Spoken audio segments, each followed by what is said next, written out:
Hello, and welcome back to another episode of Clinical Awesomeness. So today we're going to talk about a very interesting topic. So the topic is self-harm contagious? That's the topic we're going to be talking about today.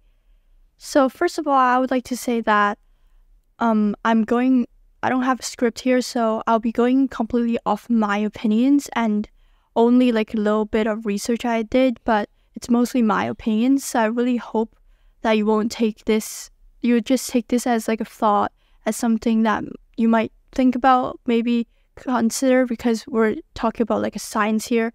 So I hope that you won't take this too seriously, because at the end of the day, it's my opinion on this topic. So I'll start by saying why I chose this topic for today. So a few days ago, I was in school and I was just minding my own business. I was doing my stuff, and I just felt a little sad. So I didn't do anything really that stupid, but I was just thinking about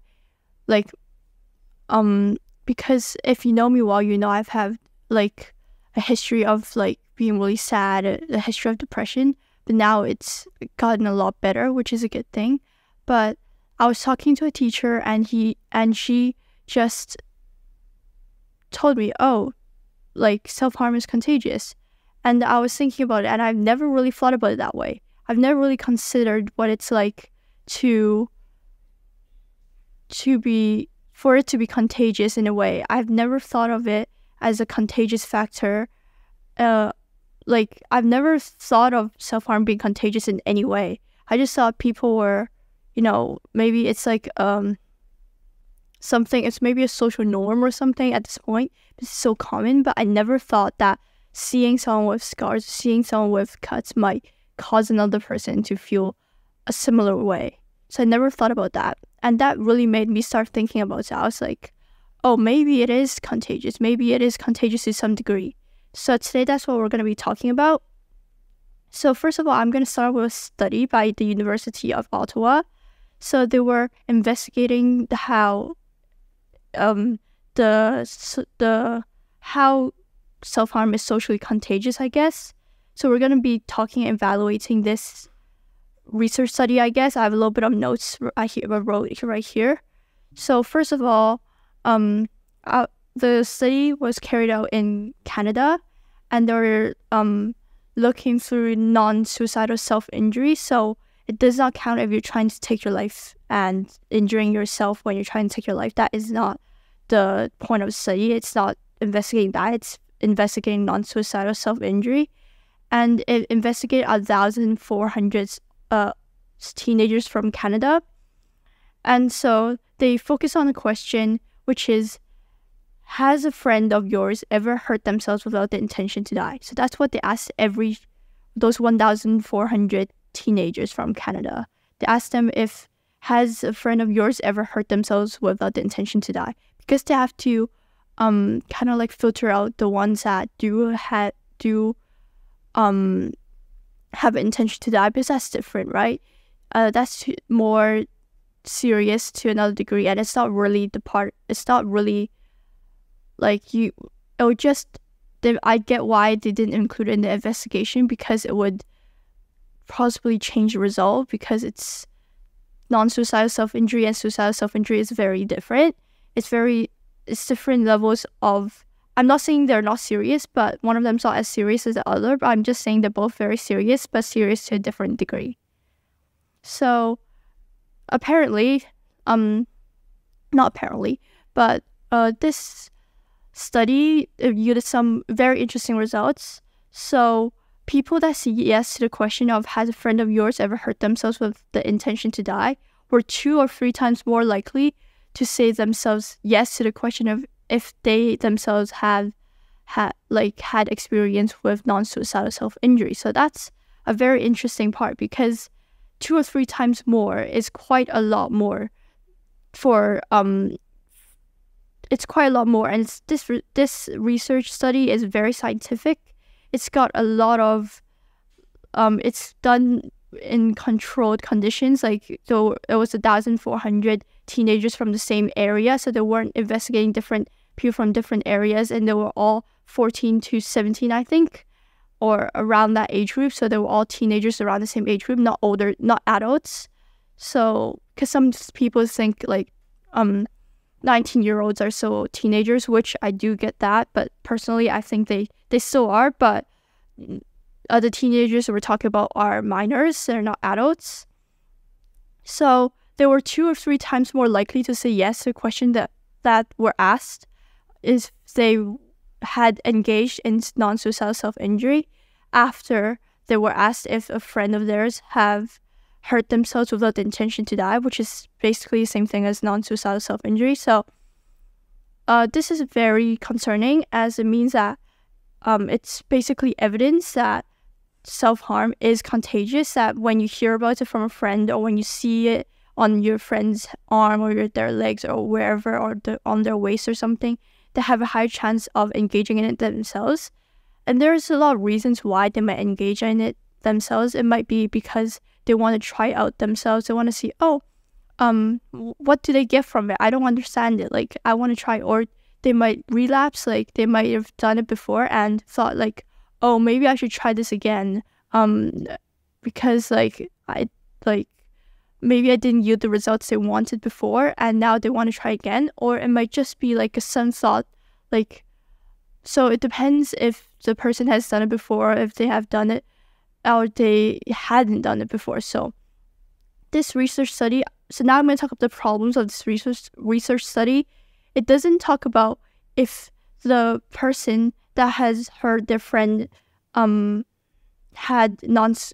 engaged in non-suicidal self-injury, if they've done it before themselves. Like, why did they choose to do it after they've seen their friend do it? Like, and the problem is we don't even know if it's a social contagion. So we don't know if it's even related, as in like their entire friend group might all be self-harming. So it might not just be because of that friend who has had engaged in non-suicidal self-injury. So it might just be because, or it might be a family thing. Maybe the family had like history of self-harm, history of depression, which is why the person decided that themselves to engage in self-injury. So it might be because of that, and not be because of seeing that friend who had marks on their hand or marks on their legs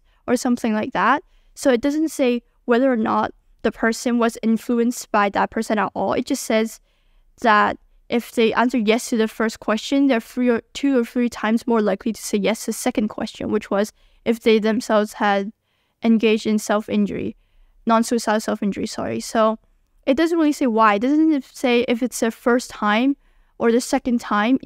So if they were influenced, if they said, okay, yes, I did engage in self-injury because I saw my friend who had engaged in self-injury themselves. So why? Was it the first time, or was that second time, third time? So did they relapse, or did they just want to try it out? So that's a very concerning thing. Sorry, so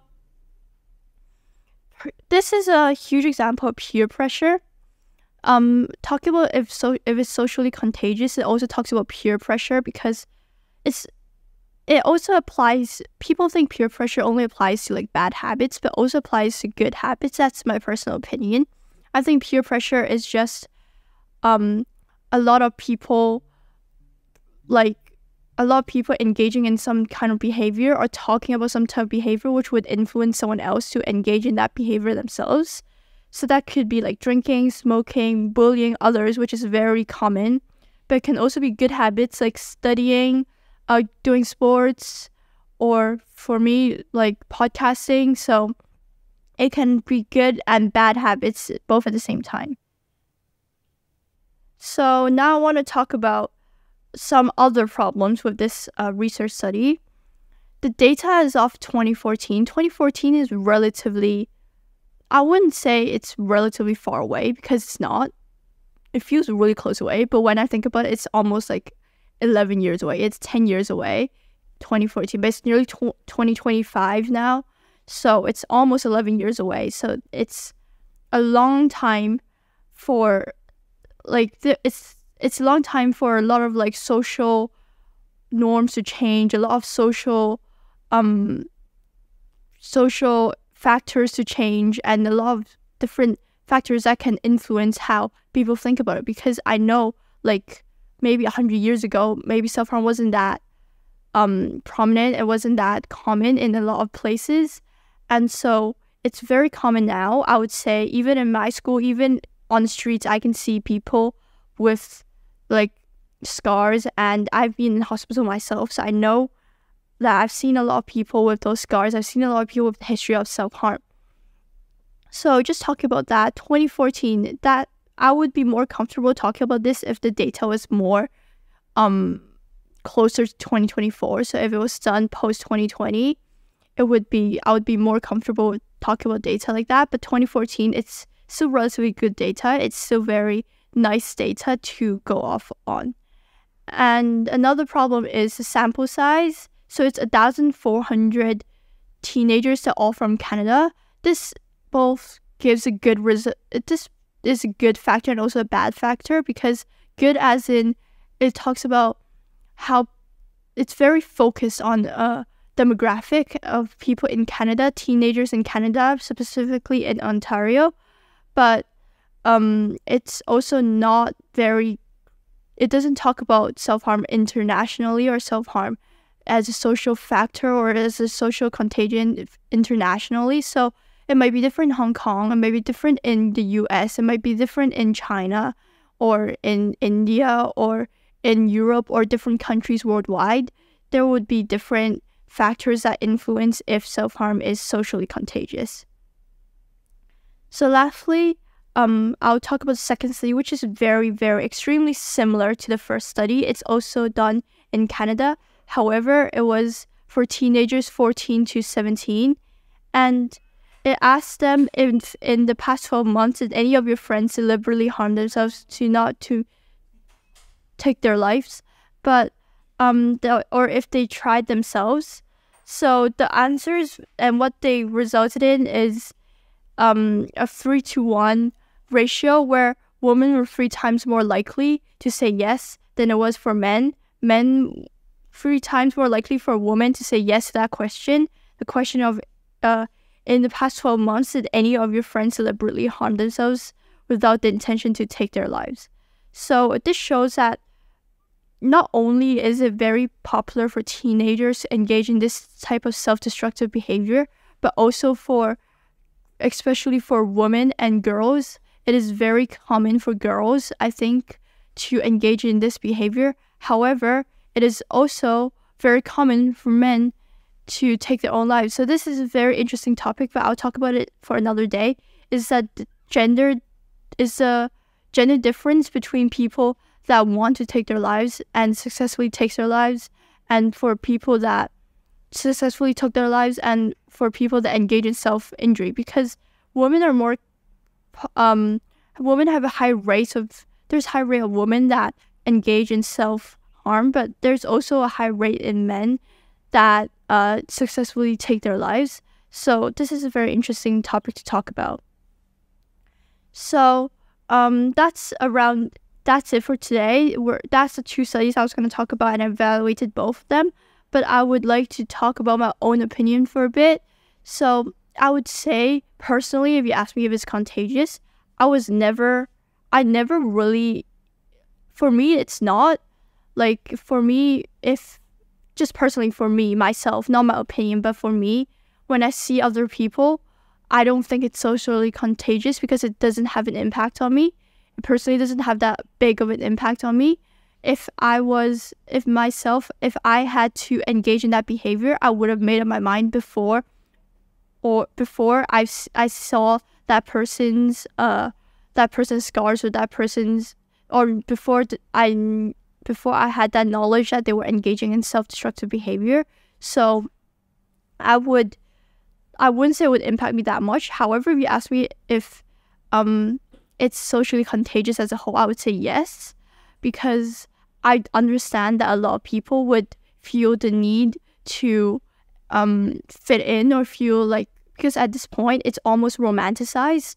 I've seen movies where eating disorders or self-harm was romanticized, which I think is a very big problem because it shouldn't be romanticized because it's very dangerous, especially eating disorders. Eating disorders are the mental disorder with the highest death rate. I think depression is nearby, but depression and bipolar is quite close. But I think eating disorders have the highest death rate because of how dangerous it is. Because a lot of people with depression do not engage in self-destructive behavior, but most people with eating disorders do end up impacting their health. So I would say there's a huge problem in the media and society where these behaviors are kind of like romanticized. As like I personally know people that do want to like have an ED because they feel like they would fit in better with their friends if they had one, which I think it's a very concerning thing because personally I would not want one. I would not want to be a person counting calories or a person that is binge eating or doing a lot of like counting calories is okay. I do get people that count calories for their health, which I do get because I'm also part of the gym community, which people do. I've heard that people do count calories, but it's also very dangerous because they sometimes it becomes an eating disorder and they don't even realize it. Like that's the biggest problem is that they don't even realize that it's progressed into an ED. So I think that's it for today. So I have some disclaimers and a few things to talk about as usual. So as usual, before I end this, I would like to remind you, please reach out for help if you need it. Please talk to a trusted adult if you're feeling down or unwell. You can also call crisis hotlines, and if you're in an emergency, please call your local emergency services. Please do not hesitate to seek help. And before we finish this episode, I would like to say thank you for listening. And if you have any suggestions or feedback or episode recommendations, please fill out a form. I have a form now on my website that you can find in my Instagram bio. So you can find that website anywhere. Like it's in the Spotify bio, it's in the Apple Podcast bio, it's in my Instagram bio. On my Instagram, it's just Clinical Awesomeness. And if you go to the bio, you'll find my website, which if you press contact us, you would find a form where you can give me some episode recommendations because I'm running kind of low on episode recommendations. And also, please feel free to subscribe to my newsletter and Instagram for mental health tips, which I'll start updating regularly. And lastly, if you're interested about my guest episodes, please go to my website to find more information on that. So I hope that helps. Thank you for listening, and I hope you listen to my other episodes, and I hope you have an awesome day. Bye!